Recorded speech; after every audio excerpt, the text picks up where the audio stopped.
యుద్ధంలో అసూలు బాసినటువంటి మన ఆంధ్ర ప్రాంతానికి చెందిన మురళీ నాయక్ గారికి వారికి ఆత్మశాంతి కలగాలని మనందరం కూడా కోరుకుంటూ కశ్మీర్ నుంచి కన్యాకుమారి వరకు ఈ సువిశాల భారతదేశంలో భిన్న మతాలు, భిన్న సంస్కృతులు, భిన్న కులాలు ఉన్నటువంటి ఈ దేశంలో భిన్నత్వం ఏకత్వం సాధించినటువంటి ఏకైక దేశం భారతదేశం అనేటువంటి మాటని మనందరూ కూడా సగర్వంగా చెప్పుకుంటూ ఉంటాం.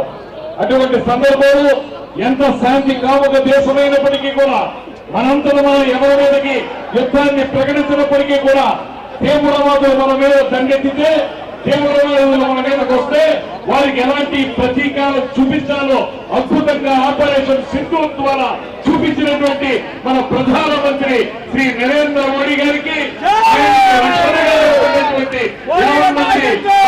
దళాల వారికి ప్రత్యేకమైన శాల్యూట్స్ మనం తెలియజేసుకుంటూ నీ వెనకాల మేము ఉన్నాం, నీకు ఆత్మస్థైర్య ధైర్యాన్ని ఇవ్వడానికి మేమందరం ఏకోపకంగా నడుస్తూ భారత మాత యొక్క ఆశీస్సులతోటి మీతో కలిసి నడవడానికి మేమందరం సిద్ధంగా ఉన్నామనేటువంటి మాటతోటి ఇవాళ తిరంగా ర్యాలీ, ఈ 3 నెలల జెండా ర్యాలీ ఎవరైతే మన పింగళి వెంకయ్య గారు, మన ఆంధ్రదేశానికి చెందినటువంటి పింగళి వెంకయ్య గారు రూపొందించినటువంటి ఈ 3 నెలల జెండా నీడలో మనందరం కూడా ముందుకు వెళుతూ తప్పనిసరిగా భారతదేశం మీదకి ఎవరు వచ్చినప్పటికీ కూడా వారిని చేయడానికి సిద్ధంగా ఉంటామనేటువంటి మాటని మరొకసారి తెలియజేస్తూ ఈ కార్యక్రమాన్ని అత్యద్భుతంగా రాష్ట్రంలో నిన్న నిర్వహించినటువంటి ముఖ్యమంత్రి చంద్రబాబు నాయుడు గారికి, ఉప ముఖ్యమంత్రి పవన్ కళ్యాణ్ గారికి, నాయకులు శ్రీమతి పురంధేశ్వరి గారికి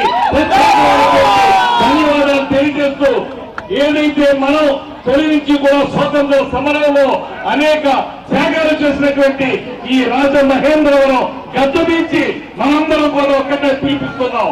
భారత సైనికుల వెనుక మేమున్నాం. మన మీదకి ఎవరొచ్చినా కూడా వారి అంతు చూడటానికి ఈ దేశ ప్రజలందరూ, పౌరులందరూ సిద్ధంగా ఉంటారనేటువంటి మాటని మరొక్క మారి తెలియజేసుకుంటూ ముందుకు సాగుదాం. పదండి ముందుకు, పదండి ముందుకు, ముందుకు సాగుతాం అనేటువంటి మాటని తెలియజేసుకుంటూ జై హింద్. దేశం మీద పొరుగు దేశం నుండి వచ్చినటువంటి ఉగ్రవాదులు పరిపరి విధాలుగా మన దేశం మీద, మన పౌరుల మీద వారు దాడి చేయడం జరిగింది. అది ముంబైలో కావచ్చు, హైదరాబాద్ గోకుల్ చాట్ కావచ్చు, ఢిల్లీలో జామా మస్జిద్ కావచ్చు, ఈ రకంగా చెప్పుకుంటా పోతే అనేక సంఘటనలు మనం అందరం కూడా చవిచూసాం. అయితే 2014 సంవత్సరం తర్వాత ఎవరైనా సరే మన సైనికుల మీద కానీ, అదేవిధంగా పుర ప్రజల మీద కానీ దాడి చేసినట్లయితే ఊరుకునే పరిస్థితి లేదు అని చెప్పి ఒక గట్టి సందేశం మన పొరుగు దేశానికి ఉరి సంఘటనలో జరిగినటువంటి సర్జికల్ స్ట్రైక్ మాధ్యమంగా కావచ్చు, ఇప్పుడు జరుగుతున్నటువంటి ఈ యుద్ధం కావచ్చు, ఒక గట్టి సందేశాన్ని మన పొరుగు దేశానికి మన ప్రధాని నరేంద్ర మోడీ గారు త్రివిధ దళాల మాధ్యమంగా వారు ఇవ్వడం జరిగింది.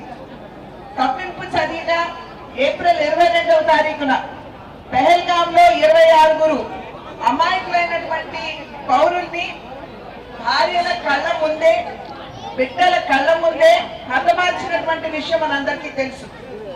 ఏదైతే ఆడపడుచుల నుదుటిన ఉన్నటువంటి సింధూరాన్ని ఉగ్రవాదులు చెరిపివేశారో దానికి నిదర్శనంగా, ప్రతీకగా నరేంద్ర మోడీ గారు ఇప్పుడు నిర్వహిస్తున్నటువంటి ఈ యొక్క ఆపరేషన్ పేరు కూడా ఆపరేషన్ సింధూర్ అని చెప్పి వారు పెట్టడం జరిగింది. దీనిలో ఎక్కడా కూడా భారతదేశం పుర పౌరుల్ని కానీ, పౌరులు నివసించేటువంటి నివాసాలను కానీ వారు లక్ష్యంగా చేసుకోలేదు. కేవలం ఉగ్రవాద స్థావరాల్ని వారు లక్ష్యం చేసుకుని వారు వాటిని ధ్వంసం చేసినప్పుడు పాకిస్తాన్ ఏ విధంగా మన దేశ పౌరుల్ని లక్ష్యం చేసుకుని వారు అటాక్ చేశారో మనందరికీ తెలియనటువంటి విషయం కాదు. ఎప్పుడైతే పుర ప్రజల మీద వారు దాడి చేశారో నరేంద్ర మోడీ గారు కూడా పాకిస్తాన్ లో ఉన్నటువంటి డిఫెన్స్ హబ్స్ ఏదైతే ఉన్నాయో, అంటే ఆ స్థావరాలు, డిఫెన్స్ కి సంబంధించినటువంటి స్థావరాల్ని దగ్గర 19 స్థావరాల్ని ధ్వంసం చేయడం జరిగింది. కానీ ఇవాళ ఏ విధంగా మనం S-400 మాధ్యమంగా మన దేశం మీద దాడి చేసి వచ్చినటువంటి రాకెట్స్ ని మనం ధ్వంసం చేశాము. అదే విధంగా మన దేశంలో తయారు చేయబడినటువంటి బ్రహ్మోస్ ని ఉపయోగించి వారి స్థావరాల్ని మనం ధ్వంసం చేశాము. మనం అందరం కూడా విన్నాము. అదే విధంగా మన ఛానల్లో కూడా చూసినటువంటి విషయం. ఇక్కడ మనం అందరం కూడా సరిహద్దుల్లో నిలబడి మన దేశ భద్రతకి, మన దేశ సార్వభౌమత్వానికి ఒకవేళ ఇబ్బంది ఏర్పడినట్లయితే మేము ఉన్నాము అంటూ సరిహద్దుల్లో, అదే విధంగా పుర ప్రజలకు కనుక ఏదైనా ఇబ్బంది వాటిల్లినట్లయితే మేము మీ సంరక్షణ కోసం మా ప్రాణాలు వడ్డుతాము అని చెప్పి ఇవాళ భారతదేశ సేవకి అంకితం అవుతూ మనం అందరం కూడా సైనికులకి వెన్నుదండుగా ఉండాలి అని చెప్పి వారు ఇచ్చిన పిలుపు మేరకు దేశ వ్యాప్తంగా ఇవాళ తిరంగా యాత్రలు జరుగుతున్నటువంటి విషయం మనం అందరం కూడా ఇక్కడ గమనించాలి. మన రాష్ట్రానికి చెందినటువంటి మురళీ నాయక్ చిన్న వయసులో 24 సంవత్సరాల వయసులోనే ఏదైతే అగ్నివీర్ పథకాన్ని నరేంద్ర మోడీ గారు ప్రవేశపెట్టి దాని మాధ్యమంగా మురళీ నాయక్ సైన్యంలోకి వెళ్లారు. పాప మురళీ నాయక్ కూడా 24 అతి చిన్న వయసులోనే ప్రాణాలు కోల్పోవడం జరిగింది.